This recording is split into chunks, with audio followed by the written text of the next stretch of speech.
Morning students. इस video में हम बात करेंगे वर्कर हनी बी के एब्डोमिनल या उदरीय भाग के बारे में।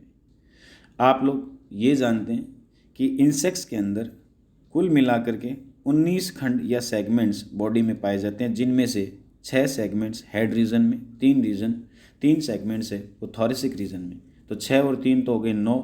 शेष जो 10 खंड बचते हैं उनसे एब्डोमेन या उदर का निर्माण होता है। अब यहाँ हम कह सकते हैं कि मधुमक्खियों में एब्डोमेन में ये जो 10 सेगमेंट्स हैं वो फ्यूज़ होकर के संख्या में कम हो जाते हैं और इनकी संख्या जो घट करके रह जाती है वो 6 खंड या 6 सेगमेंट्स हो जाती है। इन सेगमेंट्स में या एब्डोमिनल सेगमेंट्स में जो संरचनाएं मुख्य रूप से पाई जाती है वो वैक्स ग्लैंड्स और दंश या स्टिंग्स होते हैं। उनमें सबसे पहले यदि अपन वैक्स ग्लैंड की बात करें तो मधुमक्खियों के अंतिम उदरीय खंडों में ये वैक्स ग्लैंड्स हैं वो पोर या छिद्रों के रूप में दिखाई देती है। पिछले वीडियो में हमने हनी बी का जो बड़ा डायग्राम देखा था उसमें एब्डोमिनल रीजन में जो ये वैक्स ग्लैंड्स है वो पोर्स या छिद्रों के रूप में दिखाई देती है। यहाँ से सिक्रीट होने वाला जो मोम होता है वो मोम मैंडिबल्स के द्वारा चबाया जाता है और चबा करके उन्हें हनी कॉम्ब बनाने में काम में लिया जाता है, या हनी कॉम्ब के जो सेल्स है या चैम्बर्स हैं उनको बनाने में काम में लिया जाता है, उनकी मरम्मत करने में काम में लिया जाता है। तो यहाँ हमें केवल इतना ही ध्यान रखना है कि वैक्स ग्लैंड्स पाई जाती है वो कहाँ पाई जाती है, तो अंतिम उदरीय खंडों में ये वैक्स ग्लैंड्स है वो पाई जाती है और इनके द्वारा वैक्स है उसका सिक्रीट किया जाता है। फिर जो महत्वपूर्ण संरचना एब्डोमिनल रीजन में पाई जाती है और अंतिम उदरीय खंड में पाई जाती है उसे कहा जाता है स्टिंग्स या दंश या डंक। ये स्टिंग्स या दंश या डंक आप इस स्लाइड में देख पा रहे हैं कि एक नुकीली संरचना जो है होती है और ये जो नुकीली संरचना है वो शिकार के शरीर में एक जहरीले पदार्थ या विष या पॉइजन को इंजेक्ट करने का काम करती है। अब ये जो वर्कर हनी बी है उसका जो दंश होता है उसके अगले भाग की तरफ आप यहाँ देख रहे हैं कुछ स्टिलेट्स या सूकिकाएँ हैं वो पाई जाती हैं।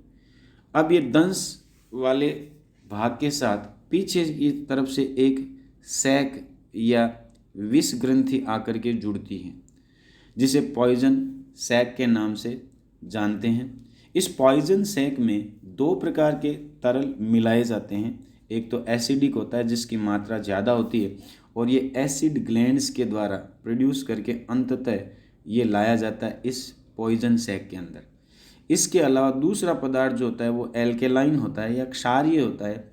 ये एक जोड़ी क्षारीय या एल्केलाइन ग्लैंड्स के द्वारा सिक्रीट किया जाता है और पॉइजन सैक के अंदर मिलाया जाता है। तो याद रखें कि मधुमक्खियाँ अपने शिकार के अंदर जो विष या तरल इंजेक्ट करती हैं वो एसिडिक और बेसिक दोनों नेचर का होता है, यानी उसमें एसिड और बेस दोनों पाए जाते हैं और काटने से कीट या अन्य शिकार है वो मर जाता है। इसके अलावा ये सुरक्षा के लिए अपने डंक या दंश का प्रयोग करती है।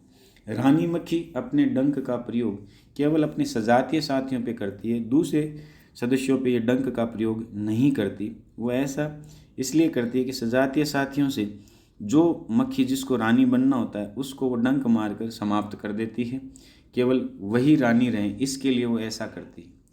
इसके अलावा आप ये देख पा रहे हैं कि कुछ प्लेट्स या मूवेबल संरचनाएं पाई जाती हैं जो दंशन की क्रिया में हेल्पफुल होती है। इसके अलावा लैंसेट मसल्स है वो होती है, वो दंशन की क्रिया को प्रभावी बनाने के लिए उनका संकुचन है वो महत्वपूर्ण होता है।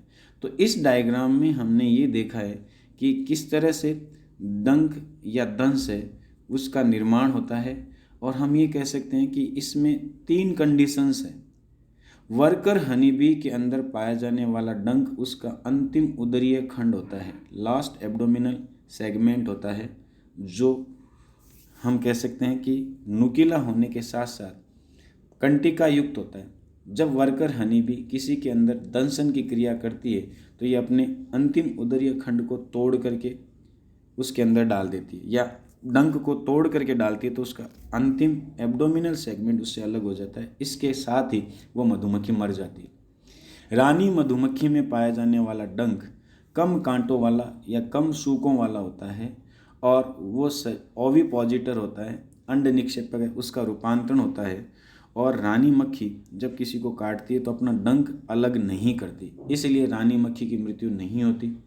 ड्रोन्स के अंदर हम कहते हैं कि चूंकि ओविपोजिटर नहीं होते इसलिए ड्रोन के अंदर डंक नहीं पाए जाते, इसलिए ड्रोन दंशन की क्रिया को शो नहीं करते। तो ये 3 कंडीशन स्टिंग्स या डंक को लेकर मधुमक्खियों में पाई जाती है। इसके अलावा जो प्रश्न इम्पोर्टेंट है कि भाई ये डंक है वो ओविपोजिटर है, उसका रूपांतरण होता है मुख्य रूप से शिकार को मारने के लिए या शत्रु है उससे बचाव के लिए इसका उपयोग किया जाता है। इसके अलावा इसके अंदर पाया जाने वाला दंशन की क्रिया में जो विष या पदार्थ इंजेक्ट किया जाता है वो एसिडिक प्लस बेसिक दोनों नेचर का होता है। इसके अलावा नर के अंदर डंक है वो नहीं पाया जाता है। तो इस वीडियो में हमने मुख्य रूप से एब्डोमिनल रीजन की चर्चा की है। 3 वीडियो मैंने मधुमक्खी की संरचना से संबंधित डाले। पहले वीडियो में हमने हेड के बारे में बात की है, उसमें पाई जाने वाली संरचनाएं कंपाउंड आई, नेत्रक या ओसिलाई, इसके अलावा एंटीनी और माउथ पार्ट्स होते हैं। दूसरे वीडियो में हमने बात की है थोरेसिक रीजन की, जिसमें हमने वॉकिंग लेग्स, जिसमें प्रोथोरेसिक, मीजोथोरेसिक और मेटाथोरेसिक लेग्स होती है। इसके अलावा विंग्स के बारे में बात की है। लेग्स के अंदर पाई जाने वाली विभिन्न संरचनाओं के बारे में, जैसे मैंने कहा था eye brush, velum, pollen brush, antennal comb, antennal cleaner, pollen spur, pollen brush, इसके अलावा पॉलन बास्केट, पॉलन कॉम्ब और पॉलन पेकर। फिर इस वीडियो में हमने ये भी चर्चा की है कि विंग्स है वो मिलकर विंग ब्लेड बनाते हैं, वो किस तरह से बनाते हैं, हेमुली का क्या रोल है वो चर्चा की थी। उसके बाद में इस वीडियो में या लास्ट में हमने एब्डोमिनल सेगमेंट के बारे में बात की है, जिसमें वैक्स ग्लैंड्स और डंक के बारे में पढ़ा है। इसमें से जो इम्पोर्टेंट है वो दंश या डंक है, जिसके बारे में शॉर्ट नोट्स है वो पूछा जा सकता है।